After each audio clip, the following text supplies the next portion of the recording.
Back to Jinia ব্লগসের একটা Saturday মর্নিংয়ে তোমাদের সকলকে অনেক অনেক ওয়েলকাম। কিছু কিছু স্কুলে যাদের স্টুডেন্টরা 95%-এর উপরে পেয়েছে তাদের একটাই ফুল ইয়ারের টিউশন ফিস মানে নেওয়া হবে না, আমি শুনতে পেয়েছি এটা। তুই সকলের গায়ে রং করে দিয়েছিস আজকে। বেশ কয়েকদিন ধরে তোমাদের বলছি যে মিস্টার বিশ্বাসের শরীরটা ভালো যাচ্ছে না।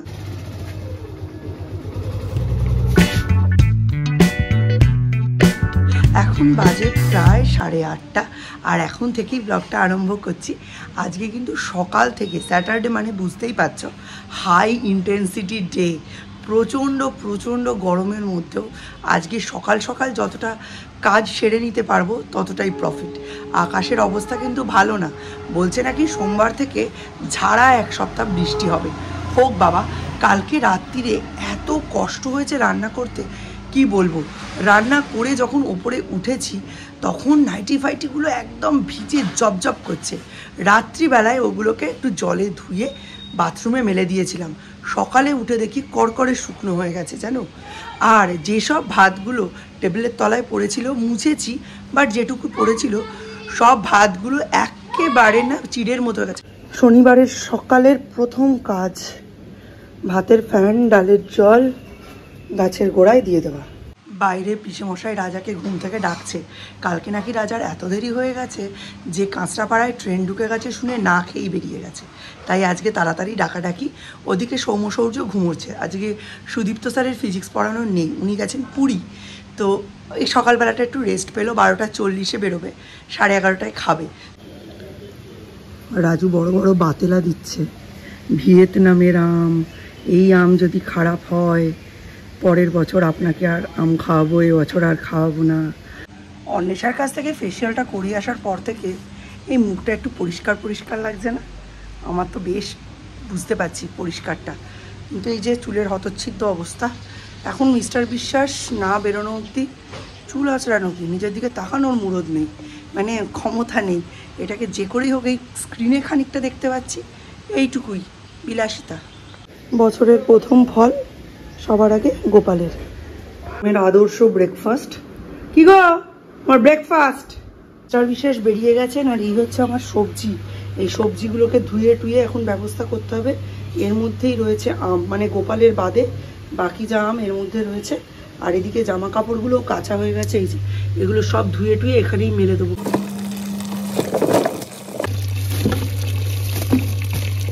সব কিছুরই পরিচর্যার দরকার, পরিচর্যা ছাড়া কিছুই হয় না। ফুল নিলেই হবে খালি, গাছের যত্নও তো করতে হবে। এই শুকনো ফুলগুলো যদি লেগে থাকে এখানেই পচবে, পচে ফাঙ্গাস হয়ে যাবে। রোজ দীপের সাথে অশান্তি হচ্ছে এই পড়াশুনো নিয়ে। এরা মাধ্যমিক পাশ করে ভেবে নিয়েছে সব করে ফেলেছে জীবনের, মানে নিজেদের ঠিক যতটা বড় ভাবছে ততটা বড় তো হয়নি, ওই জন্য বলাটাও কমছে না। আর সবাই আমাকে বলছে যে এত ভালো রেজাল্ট করলো, দীপকে কেন বলছো? এই রেজাল্টটা ধরে রাখতে গেলে না অনেক কসরত চাই। আইসিএসসিতে 98% পাওয়া আর আইএসসিতে 88% পাওয়ার মধ্যে বিস্তর ফারাক আছে। একটা ওই পুকুর থেকে মহাসমুদ্রে গিয়ে পড়ার মতো। এখন যদি প্রত্যেকটা চ্যাপ্টার খুব খুঁটিয়ে ডাউট ক্লিয়ারিং না করে নেয় পরবর্তীকালে খুব সমস্যা হবে। আর এখন একটা এমন ব্যাপার হচ্ছে কারোর কথাই শোনে না, সেটা এখন বলে না, মানে এই লাস্ট 1 ইয়ারই হয়েছে। নিজে যেটা ভালো মনে করে সেটাই করে। দীপ যেহেতু চুপচাপ মানুষ, ও কী করে, তর্ক করে না, চুপ করে থাকে। আলটিমেটলি যেটা ওর ভালো মনে হয় সেটাই করে। কিছু কিছু স্কুলে যাদের স্টুডেন্টরা 95%-এর উপরে পেয়েছে তাদের একটাই ফুল ইয়ারের টিউশন ফিস মানে নেওয়া হবে না, আমি শুনতে পেয়েছি এটা। আমি তো 98% পেয়েছি, বাট আমার স্কুলে কেসিএমএসে এরকম কোনো ফেসিলিটি নেই। তো যা আমার অনেক ফ্রেন্ডসরাই আছে যাদের একটা বছর পুরো টিউশন ফিস একদম নেই। সূর্য উঠে গেছে, আমি ভেবেছিলাম বাজার থেকে আসবো তারপর, তো সূর্য উঠে গেছে। সূর্যকে একটু ব্রেকফাস্ট করিয়ে আগে আমি সূর্যকে ড্রয়িং স্যারের কাছে পৌঁছবো, তারপর বাজারে যাব। মোটামুটি রেডিও হয়ে গিয়েছিলাম, ইনি উঠে গেলেন, তো আর হলো না, নইলে বাজারটা কমপ্লিট করেই আসতাম। তো ঠিক আছে, ওকে আগে ড্রয়িং স্কুলে দিই, তারপর আবার যাব। এখন আজকে না একটু একটু কেনাকাটা আছে, আর কেনাকাটাগুলো কীরকম একটা ছড়ানো ছিটানো টাইপের, মানে একদিক থেকে ডিম নিতে হবে, অন্য দিক থেকে পনির নিতে হবে এরম।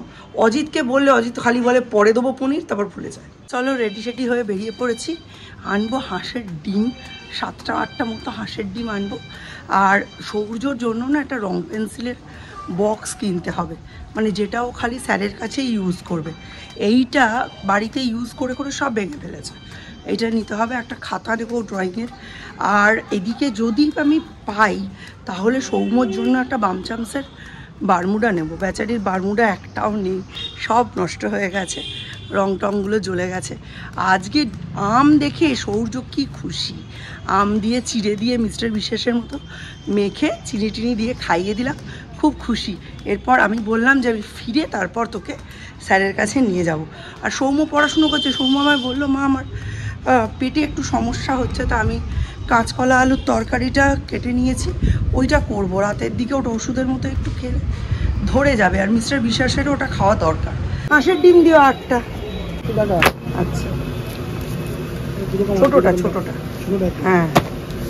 আপাতত সমস্ত কিছুই নেওয়া হয়ে গেছে। সৌর্যকে এবার ড্রয়িং স্কুলে ঢুকাবো, ঢুকিয়ে তারপরে আবার আমায় বেরোতে হবে। কালকেই তো ছিল মনে হয় লাস্ট ডেট, যেদিন মানে লাস্ট জনসভা করা যাবে। আজকে থেকে মোটামুটি চুপচাপ সব কিছুই। আর এরপরে একেবারে সোমবারে মিস্টার বিশ্বাসের ছুটিও হবে, কারণ সোমবারে মিস্টার বিশ্বাস যাবেন না, ভোট তো, পরিবেশ অশান্ত থাকে, তো সোমবারে যাবেন না, আর রেজাল্ট আউটের দিন যাবেন না। তো ওই দিনের জন্য আর কোনো কাজ রাখছি না, সবটা আমি কমপ্লিট করেই আসছি, পুরোটাই হয়ে যাবে। দেখি কতটা রেস্ট নেওয়া যায়। মিস্টার বিশ্বাসের শরীর ইদানিং একদমই ভালো যাচ্ছে না, মানে এত গ্যাস অম্বল নিজেই বলছে ড্যামেজ হয়ে যাচ্ছি মনে হচ্ছে।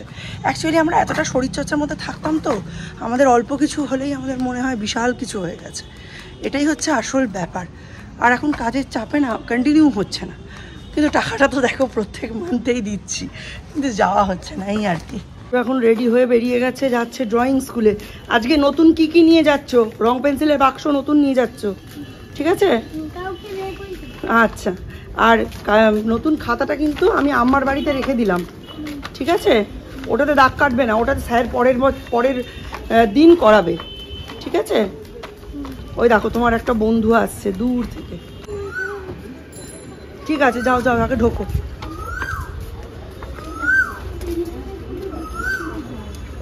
আজকে সকালে চাউমিন তো করেইছি, তার সাথে একটু লেফট ওভার রাইস ছিল, ওটা দিয়ে ভাত ভাজা টাইপের করেছি। সৌম্য আজকে ভাত ভাজাটা খেয়ে যাবে, মানে ওই হোম স্টাইল ফ্রাইড রাইস ওটাই খেয়ে যাবে, ওই জন্য খুব একটা তাড়া নেই। কিন্তু টুকনো সব হয়ে গেছে, আমি এখন একটু বারমুডার খোঁজে যাব, কিন্তু এর পরে গেলে কি হবে, সৌম্যর আবার গড়বড় হয়ে যাবে। দেখি ওকে জিজ্ঞাসা করে, ও যদি বলে তাহলে এখনই চলে যাব।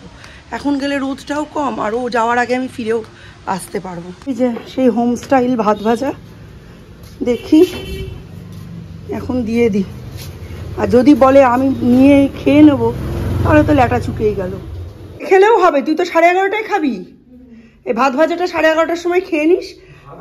হ্যাঁ, এই যেটা কি টিফিন? Fried rice tiffin. ও, তুমি বড় মহান হয়ে গেছো। আমি তোমার বারমুডা কিনতে যাচ্ছি, একটা কিনবো এখন। জলের বোতল নিয়ে যেতে ভুলে গেছিল, সেটাই নিয়ে নিলাম। দিয়ে যাচ্ছি, বাড়িতে গেলেও কাউকে পাবে না, দীপ লক করে হেডফোন পরে ওপরে, তাই নিয়ে নিলাম। টিএমসি থেকে আগেই দিয়ে গেছে, তো এখান থেকেও দিয়ে গেল। সোমবারে পরীক্ষা, অগ্নি পরীক্ষা।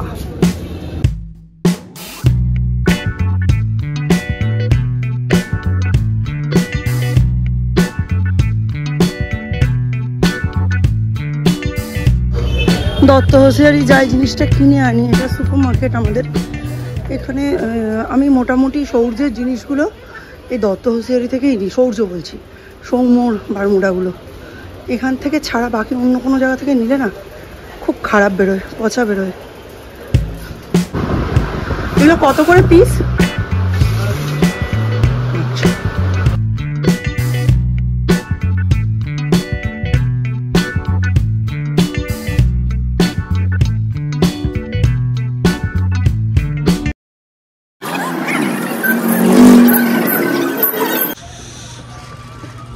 গরম বাইরে, বাইরে বেরোলে খালি মনে হচ্ছে কখন ঢুকবো বাড়ি, বাইরে থাকতে ইচ্ছে করছে না, কি গরম। বলছে নাকি যে কয়েকদিনের মধ্যেই সোমবার থেকে বৃষ্টি নামবে, নামুক, আর পারা যাচ্ছে না। দীপের 5 কেজি ওজন কমে গেছে। কি বন্ধ না খোলা, জল ভরে পড়ছে। তো কাটাকুটি দেখো সেরেই বেরিয়েছিলাম, কিন্তু এখনো রান্নায় হাত দিতে পারিনি। এগুলো সব এখানে টেবিলের ওপর রয়েছে। আজকে সরস্বতী দি আসবে, একটু দেরি করে করলেও হবে। আর এখানে দীপের যাওয়ার জন্য যা যা দরকার সব গুছিয়ে রেখেছি। এতে আছে চাউমিন আর ফর্ক আর ন্যাপকিন। এখানে আছে 120 টাকা। 20 টাকা হচ্ছে টোটো ভাড়া, যারা ভাড়া এখন কেউ খুচরো দেয় না, ওই জন্য 100 টাকা ওর জন্য, ও যা খাবে দাবে তার জন্য। আর এই ফাস্ট ট্র্যাকের ঘড়িটা মিস্টার বিশ্বাস দিয়েছিলেন পরীক্ষার আগে, আপাতত আজকে এটা পরে যাচ্ছে। চলো সৌর্যকে নিতে বেরিয়ে গেছি। পৃথিবীতে যা কিছু পরে নাও ভাই, বেনারসি, কাতান, প্যালাজো, টপ, যা যা ইচ্ছে, যত রকমের পোশাক আছে সব পরে নাও, কিন্তু এই বাঙালি জাতীয় পোশাক নাইটির ওপরে কমফর্ট লেভেলে কেউ যেতে পারবে না বাবা। হয়ে গেছে ওর সৌর্যের। আচ্ছা এই শোন, এই শোন, তুই সকলের গায়ে রং করে দিয়েছিস আজকে। এই তো একটা দিদির জামায় রং করে দিয়েছে, দিদিটাও ওর জামায় রং করে দিয়েছে, পিঠে প্যান্টেও দেখছি রং করেছিস। কি অবস্থা। গ্রহণ করেনি সেই লক্ষ্য পূরণে আসুন 20 মে ব্যারাকপুর লোকসভা নির্বাচনে আমার আপনার আমাদের প্রত্যেকের প্রিয় পিসি বড় মার প্রসাদ দিল সৌম্যর জন্য। বললি না যা ইচ্ছে তাই করিস, মাথাও নেই। ব্যাগে ঢুকিয়ে রাখবি, তখন তো বইগুলো বাইরে থাকবে। একটা বইয়ের জায়গায় টুপি ঢুকবে না, আজে বাজে কথা বলা বন্ধ কর। শেপ খারাপ হয়ে যাক, না ব্যবহার করে ওই রকম ভালো শেপ দিয়ে কি হবে। রান্না করবো, জামা কাপড়গুলো প্রায় অর্ধেক শুকিয়েই গেল। কি রোদের টেম্পার, না নিল টুপি, না নিল ছাতা, না নিল রুমাল, কিচ্ছু নিল না, একটা কথা শোনে না, 1 নম্বরের বেয়ারা।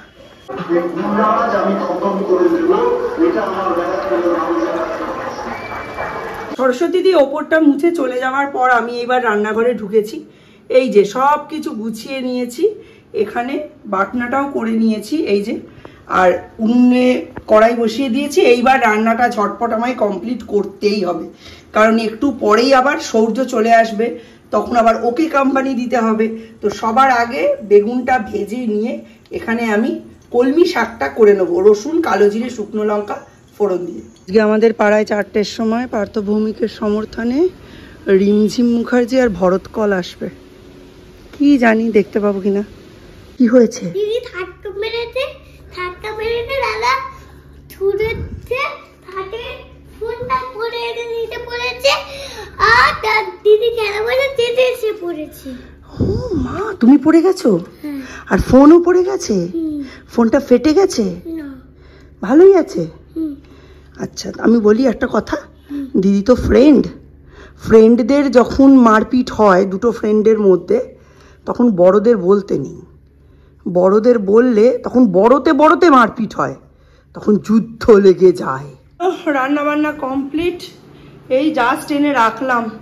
এই যে হাঁসের ডিমের ঝোল, কলমি শাক ভাজা, বেগুন ভাজা, কুমড়োর শাক দিয়ে মুসুরির ডাল। ভগবান,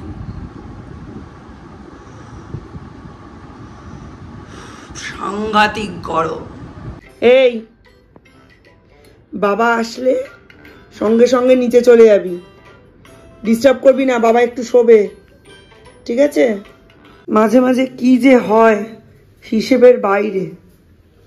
এখন বসাচ্ছি ভাত, বাজে এখন 5টা 5।